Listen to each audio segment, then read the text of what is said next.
এক ভাই আমার ইউটিউব চ্যানেলে এসে কমেন্ট করেছে শিবাই ওৎসুকি ভার্সেস সাইতামা। ভাই ইউটিউব চ্যানেলে কমেন্ট করেছে, তাহলে তো ভার্সেস করাই যায়। তাহলে চলো শুরু করি। ওয়ান পাঞ্চ ম্যানের সবচেয়ে শক্তিশালী হিরো সাইতামা, এক ঘুষিতে যার সামনে কেউ টিকতে পারে না।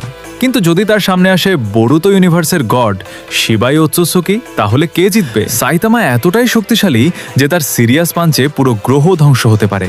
ফাইট যত বেশি চলে সে তত বেশি পাওয়ারফুল হয়ে যায়। কিন্তু শিবাই একদম অন্য লেভেলের। সে নিজের শরীর পর্যন্ত ত্যাগ করেছে আর এখন এক গড লেভেল অস্তিত্ব। তার কাছে আছে এমন ক্ষমতা যেটা দিয়ে সে রিয়েলিটি বদলে ফেলতে পারে। আর সবচেয়ে ভয়ঙ্কর ব্যাপার হলো, কেউ যদি শিবাইকে আক্রমণ করতে যায়, সেই আঘাত উল্টো তার নিজের ওপর ফিরে আসে। মানে সাইতামা যদি সিরিয়াস পাঞ্চও মারে, সেই ড্যামেজ সাইতামাই খাবে। তাই এই ফাইটে সাইতামার ওয়ান পাঞ্চও কাজ করবে না, আর বিজয়ী হবে শিবাই ওৎসুকি। তোমার মতে কে জিততো? আর পরবর্তীতে কার সাথে ফাইট দেখতে চাও আমার ইউটিউবে এসে কমেন্ট করতে পারো। ইউটিউব চ্যানেলের লিংক টিকটকের বায়োতে দেওয়া আছে, অথবা সার্চ করতে পারো F9X অ্যানিমে বিডি।